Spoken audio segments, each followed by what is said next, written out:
Ladies and gentlemen, I am joined today by a very special guest at NDTV. And with this, NDTV also launches a special series called The Chief Ministers. And we are fortunate enough to be joined by the Chhattisgarh's new Chief Minister. Chhattisgarh is a state which boasts the highest number of tribal population. Many people describe Chhattisgarh as the heart of this country. And that's why I say that we are lucky to have with us today the Chief Minister of Chhattisgarh, newly elected Chief Minister of Chhattisgarh, Mr. Vishnu Sahai.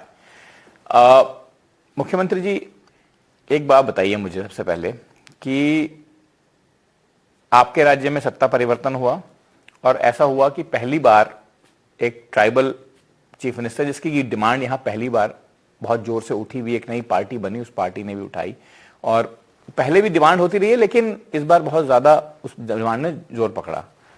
तो आपकी party ने उस demand को पूरा किया और अब आसपास में ऐसा नहीं है कि पहले ट्राइबल मुख्यमंत्री रहे नहीं है, झारखंड में रहे हैं मुख्यमंत्री और जगह, लेकिन छत्तीसगढ़ में नए राज्य है, नए राज्यों में से एक है लगने के बाद क्या आपको लगता है, क्या परिवर्तन है, क्या लोगों की आशाएं आकांक्षाएं पर्टिकुलरली जो ट्राइबल लोग हैं उनकी आपसे जुड़ी हुई हैं?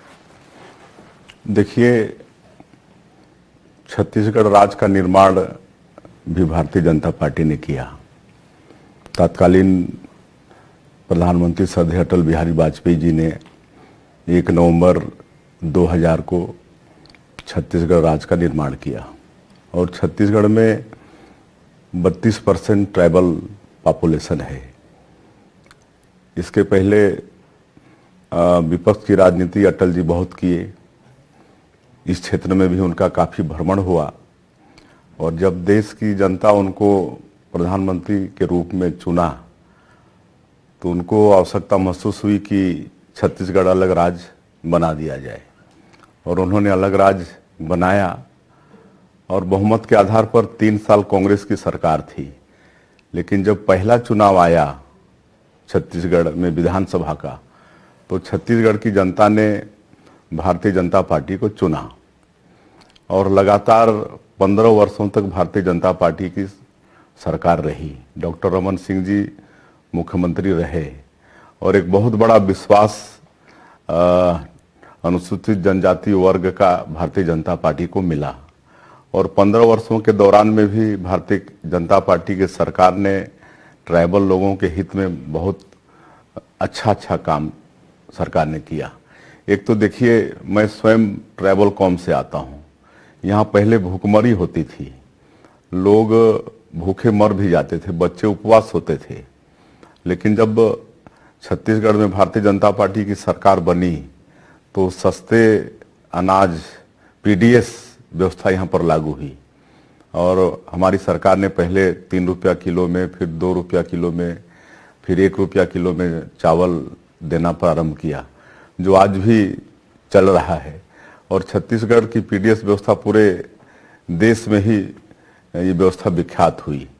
तो सबसे ज़्यादा इससे पीड़ित तो अनुसूचित जनजाति के लोग ही रहते थे, काहे कि वो सुदूर अंचलों में रहते थे। तो एक बड़ा विश्वास भारतीय जनता पार्टी के प्रति इस कौम का बढ़ा और 15 वर्षों में मतलब हर क्षेत्र में अच्छा काम हुआ। शैक्षणिक क्षेत्र में, स्वास्थ्य के क्षेत्र में, एजुकेशन के क्षेत्र में अच्छा काम हुआ और विश्वास लगातार बढ़ा। 15 साल तक हमारी सरकार बनी। लेकिन पिछले 2018 के चुनाव में कांग्रेस पार्टी का बहुत लोक लुभावन जन घोषणा पत्र आया, जिसके कारण थोड़ा ये कौम पार्टी से दूर हुआ। लेकिन 5 साल में ही कांग्रेस पार्टी की सरकार की असलियत इस समुदाय को पता चल गया और जब 2023 का चुनाव आया तो भारी समर्थन अनुसूचित जनजाति वर्ग का भारतीय जनता पार्टी को मिला और कुल 29 सीट में से 17 सीट ट्राइबल की सीट भारतीय जनता पार्टी को मिली और एक जनरल सीट में से भी एक ट्राइबल जीत के आया।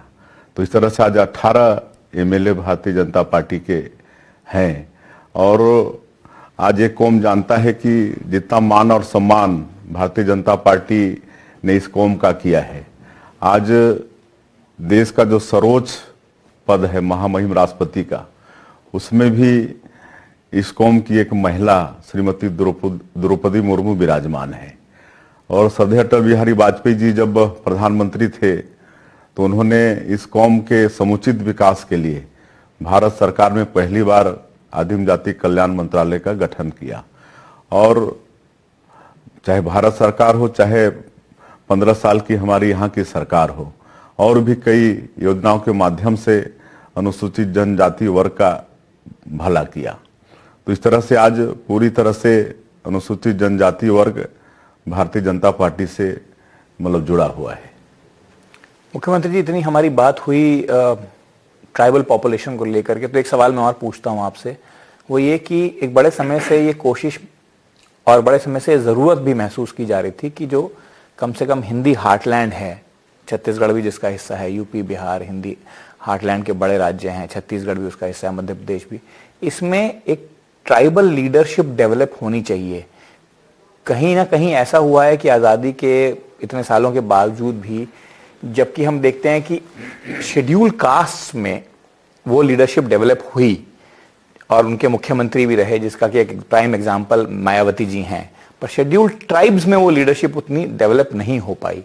तो एक पहले द्रौपदी मुर्मू जी को प्रेसिडेंट लगाना, राष्ट्रपति लगाना, फिर अब आपको एक मुख्यमंत्री लगाना छत्तीसगढ़ जैसे राज्य में जो पहले नहीं लगा था, और जहां पे और बाकी जगह ऑप्शन है। तो क्या आपकी पार्टी एक नई ट्राइबल लीडरशिप डेवलप करने की कोशिश कर रही है? इसको हम ऐसा मान के चलें? देखिए, हमारी पार्टी और हमारे यशस्वी प्रधानमंत्री का ध्येय वाक्य है कि सबका साथ, सबका विकास और सबका विश्वास। सभी वर्गों के विकास में पार्टी विश्वास रखती है।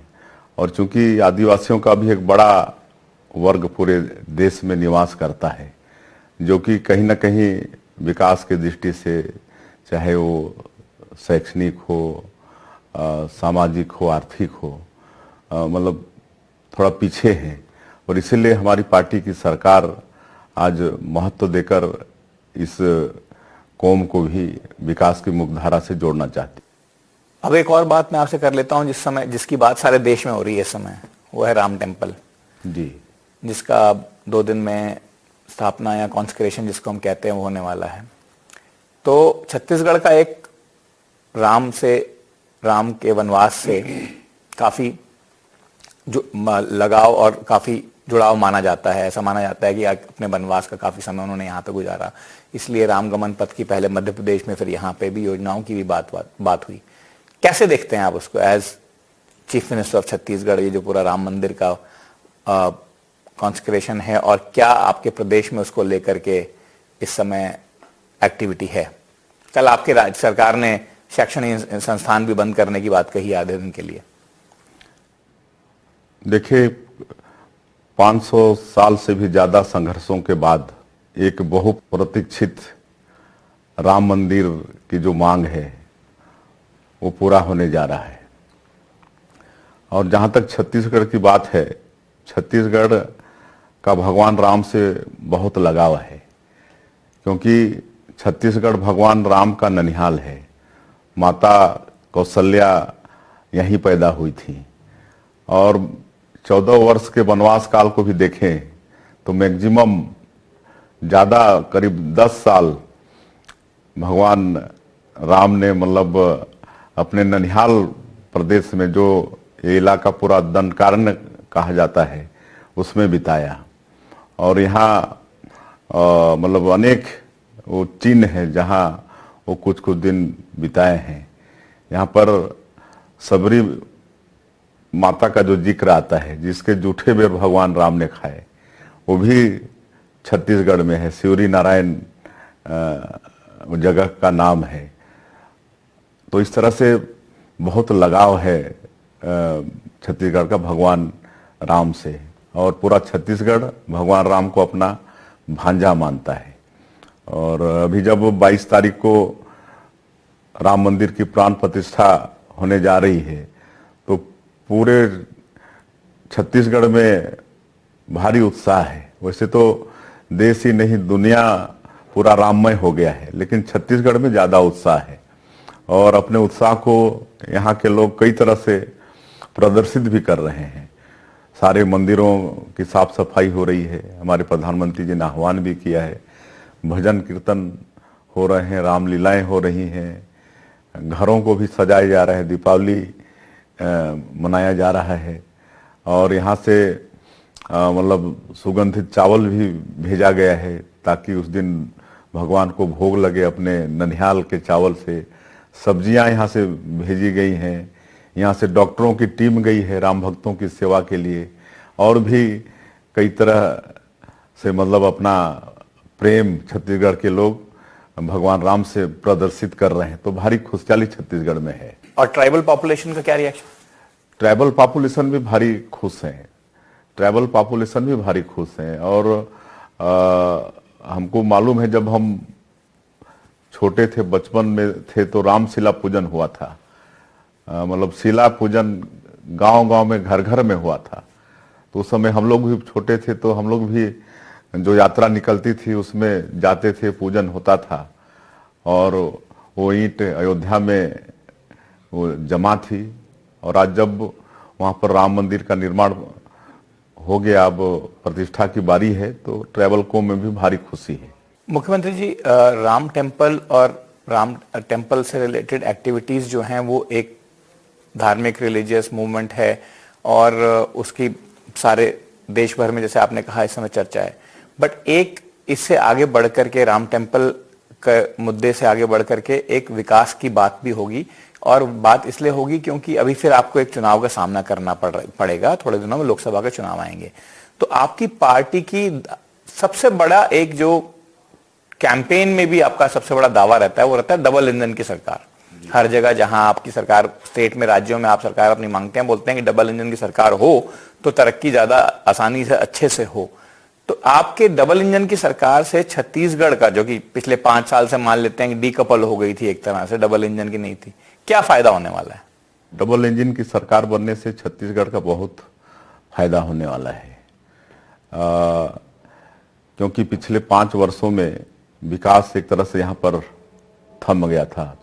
छत्तीसगढ़ के अंदर में करप्शन बहुत बढ़ गया था, लाइन ऑर्डर यहाँ की चरमरा गई थी और जो केंद्र पोषित योजनाएं गरीबों के लिए भी थी वो भी यहाँ पर रोक दिया गया था।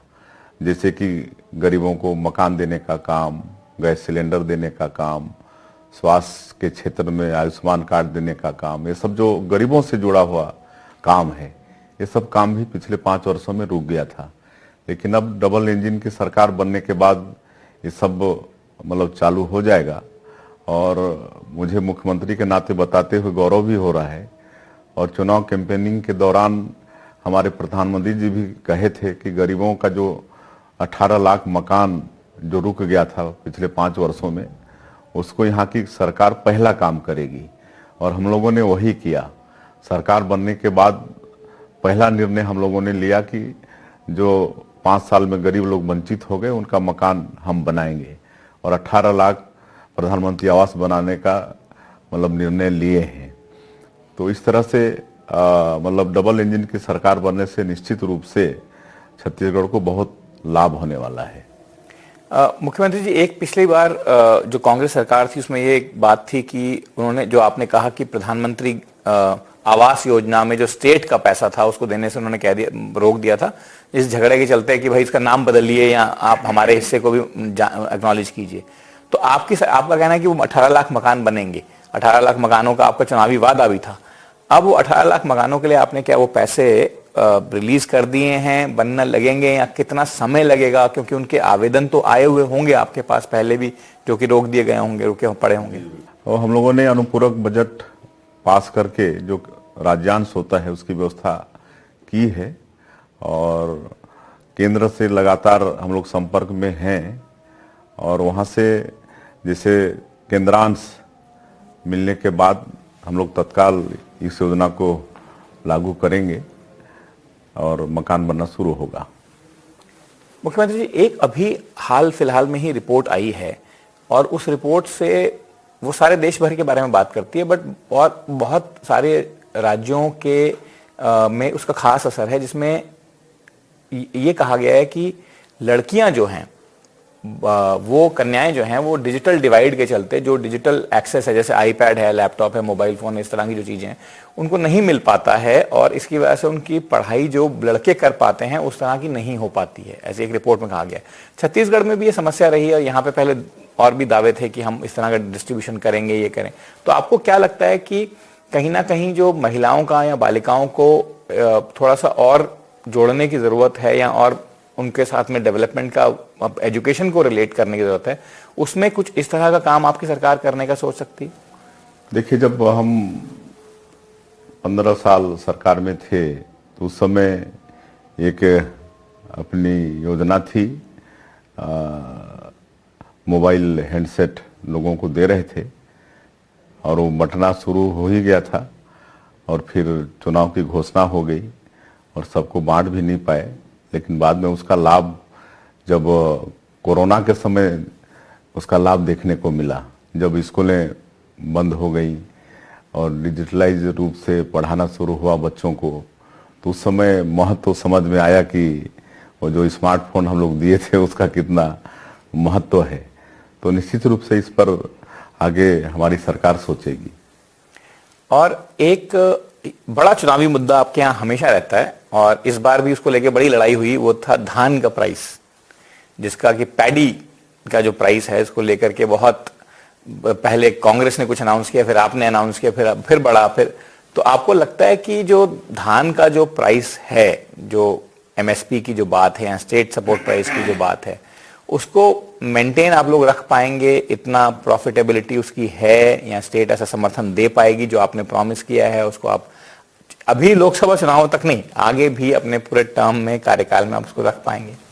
जी बिल्कुल रखेंगे। भारतीय जनता पार्टी जो कहती है उसको करती है। भारतीय जनता पार्टी के कथनी और करनी में एक रूपता रहता है, और अभी तक मतलब जो भी पार्टी ने जो भी वादा, चाहे वो प्रदेश हो चाहे देश हो, जो भी वादा उसको पूरा किए हैं। तो यहाँ छत्तीसगढ़ में भी जो यहाँ के अन्नदाता हैं उनको 3100 रुपये प्रति क्विंटल और 21 क्विंटल प्रति एकड़ धान खरीदने की बात किए हैं, उसको निश्चित रूप से पूरा करेंगे। 21 क्विंटल धान खरीद रहे हैं और समर्थन मूल्य उनके अकाउंट में जा रहा है, और अंतर की जो राशि है उसको एक मुश्त उनके अकाउंट में भेजने का काम हमारी सरकार करेगी। मुख्यमंत्री जी, कुछ और डेवलपमेंट वाले मुद्दों की अगर हम बात करें तो कुछ इंटरनेशनल एयरपोर्ट या डोमेस्टिक एयरपोर्ट जिस तरह से जो आपके पेंडिंग पड़े थे पहले, जिनकी डिमांड लगातार चल रही थी कि इनको इस सर्किट में जोड़ा जाए, अभी एक ही फंक्शनल एयरपोर्ट है आपका, उनको लेकर के आपके क्या प्लान्स रहेंगे सिविल एविएशन मिनिस्ट्री के साथ में, सेंटर में, ताकि वो एयरपोर्ट्स का जो काम रुका पड़ा है? देखिए, हर क्षेत्र में हमारी सरकार का प्रयास होगा, और हमारे प्रधानमंत्री जी ने उड़ान योजना शुरू की है कि एक हवाई चप्पल पहनने वाला भी हवाई यात्रा करे, और उस दिशा में काम भी पूरे देश में हुआ है। और उसी के तहत हमारे कई एयरपोर्ट शुरू भी हुए हैं। आपका बिलासपुर का है, आपका जगदलपुर का है, और भी कई ऐसे एयरपोर्ट हैं। उनसे क्या फ्लाइट जा रही है? जगदलपुर के एयरपोर्ट के बारे में अक्सर ये होता है कि वहां से एक भी फ्लाइट चलती है, हफ्ते में एक भी फ्लाइट नहीं जाती है। नहीं, बिलासपुर से तो फ्लाइट जा रही है और जगदलपुर से भी जा रही है, लेकिन और थोड़ा आवश्यकता है, और इसके लिए जो हमारे मंत्री हैं उनसे जरूर चर्चा होगी, और हम चाहेंगे कि मतलब हमारे छत्तीसगढ़ के लोग भी अधिक से अधिक हवाई यात्रा कर पाएं, और जहां तक रायपुर को इंटरनेशनल वो बनाने की बात है, उस दिशा में भी हमारी सरकार सोचेगी। और एक बात मुझे मुख्यमंत्री जी बताइए, आप ही ने कहा अभी कि आपकी कथनी और करनी में कोई फर्क नहीं है, आपकी जो भाजपा पार्टी है वो जो कहती है वही करती है। तो चुनाव के दौरान महादेव ऐप के भ्रष्टाचार के एलिगेशन और महादेव ऐप से लेके जुड़ी हुई गिरफ्तारियां काफी सारी हुई, और ईडी का भी काफी छापामारी हुई, सब कुछ हुआ।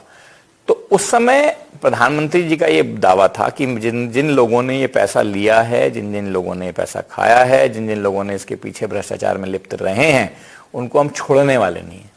तो अब क्या कार्रवाई स्टेट गवर्नमेंट जो है पूरी ट्रांसपेरेंसी से करेगी उसमें, ताकि जो लोग असल में गिल्टी हैं, कई यहाँ पे कई लोगों का करोड़ों रुपया गया है, कई निर्दोष लोगों का करोड़ों रुपया गया है, तो उसकी सजा तो मिलनी चाहिए। बिल्कुल बिल्कुल। और उस दिशा में हमारी सरकार प्रयास भी शुरू कर दी है। जैसे चुनाव कैंपेनिंग के दौरान पीएससी घोटाले की जांच की बात हुई थी, हमारे प्रधानमंत्री जी ने कहा था, और मुझे गौरव हो रहा है बताते हुए कि हम लोगों ने ये डिसीजन ले लिया है कैबिनेट में, और इस घपला को मतलब सीबीआई को सौंपे भी हैं। और बाकी और भी बहुत यहाँ पर पिछले 5 वर्षों के दौरान में घोटाले हुए हैं, सबकी जांच होगी, वो चाहे वो महादेव हो, और दोषीदार जो भी लोग हैं कोई बख्शे नहीं जाएंगे। और आपके राजनीतिक विरोधियों का कहना है कि ये सब जो है उनकी सरकार को गिराने की और उनकी सरकार के खिलाफ साजिश थी एक तरह से। वो तो लोकतंत्र में सबसे बड़ी अदालत तो जनता का होता है ना, और जनता की अदालत में वो कहाँ पहुंच गए वो मालूम है। तो आपको लगता है कि जो आरोप लगे उनकी सच्चाई को जनता ने स्वीकार किया एक तरह? जी बिल्कुल बिल्कुल। जनता आज बहुत जागरूक है। आज भ्रष्टाचार इतना बढ़ा कि आज भी उनके कई लोग जेल के अंदर में हैं। कोल घोटाला में है, आपके शराब घोटाला में है, और भी कई घोटाले में अंदर हैं। आज तक उनका बेल भी नहीं हुआ है। मुख्यमंत्री जी, हम इसको इंटरव्यू को खत्म करने के तरफ आ गए हैं। पहला इंटरव्यू आपके साथ है, इसलिए आपको ज्यादा लंबा नहीं रोकूंगा। तो फिर से एक बार राम टेम्पल की तरफ चलते हैं, राम टेम्पल की बात करते हैं। और मुझे ये बताइए कि राम टेम्पल को लेकर के आपकी प्रदेश में जो है उसको आपकी गवर्नमेंट रिलीजियस टूरिज्म एक यहाँ पे बड़ा पास्ट में भी डेवलप करने की कोशिश होती रही है। रिलीजियस टूरिज्म की साइट्स को हर सरकार ने कोशिश की है अपने अपने तरीके से। क्या इनिशिएटिव आप लोग सोचते हैं कि अब आप इसके बाद आप रिलीजियस टूरिज्म के डायरेक्शन में या रिलीजियस टूरिज्म की तरफ या ले सकते हैं, जिससे कि क्योंकि पूरे देश में इस समय एक तरह से रिलीजियस टूरिज्म का उफान पे है, फरवर पे है। ऐसा डेटा आ रहा है कि जाने वाले लोग अयोध्या में या काशी में करोड़ों की संख्या में पहुंच चुके हैं। डोमेस्टिक टूरिस्ट करोड़ों की संख्या में पहुंच चुके हैं। देखिए क्या है, तो हमारी जो घोषणा पत्र है हमारा, जिसको मोदी की गारंटी नाम दिए हैं, उसमें भी हम लोगों ने वादा किया है कि राम पथ में जो भी पॉइंट हैं उसका सबका मतलब डेवलप करेंगे। और एक योजना भी लागू कर रहे हैं, राम लला दर्शन योजना। सरकारी खर्चे से छत्तीसगढ़ के लोगों को अयोध्या ले जाकर भगवान राम का उनको दर्शन कराने वाले हैं। ये भी एक योजना हमारी मोदी की गारंटी में है। और अगर मैं आपसे एक विकास के नाम पे एक बात पूछूं दोबारा से, एक जमाने में छत्तीसगढ़ मॉडल स्टेट था। अटल बिहारी वाजपेयी जी की सरकार जाने के बाद भी प्रधानमंत्री ग्राम सड़क योजना में यहाँ पे काफी काम हुआ था। बहुत अंदर तक इंटीरियर इलाकों में उसके थ्रू सड़कें गई थी। अब आपको क्या लगता है कि डेवलपमेंट के नाम पे छत्तीसगढ़ में ये जो फिजिकल इंफ्रास्ट्रक्चर था, इसका काम हो गया है या थोड़ा बहुत बचा है तो हो जाएगा? नेक्स्ट लेवल पे आप क्या देखते हैं, आपकी सरकार किस स्टेट को कैसे आप अगला लेवल पे विकास दे सकते हैं? देखिए, एक तो डबल इंजन की सरकार है, इसका लाभ तो मिलेगा ही। और छत्तीसगढ़ अपने आप में भी एक बड़ा रिच स्टेट है। यहाँ की धरती उपजाऊ है, मेहनतकश किसान है, वनोपज है, खनिज संपदा से यहाँ की धरती भरपूर है। आज यहाँ पर कोयला है, आयरन ओर है, आपका बॉक्साइट है, और भी कई सारे यहाँ पर मिनरल्स हैं। यहाँ तक कि डायमंड और गोल्ड भी यहाँ पर है। तो हमको नहीं लगता कि इस प्रदेश का विकास कहीं रुकने वाला है। यहाँ पर नीति ठीक होना चाहिए और नियत ठीक होना चाहिए। बाकी ये प्रदेश बहुत आगे विकास की दृष्टि से जाने वाला है।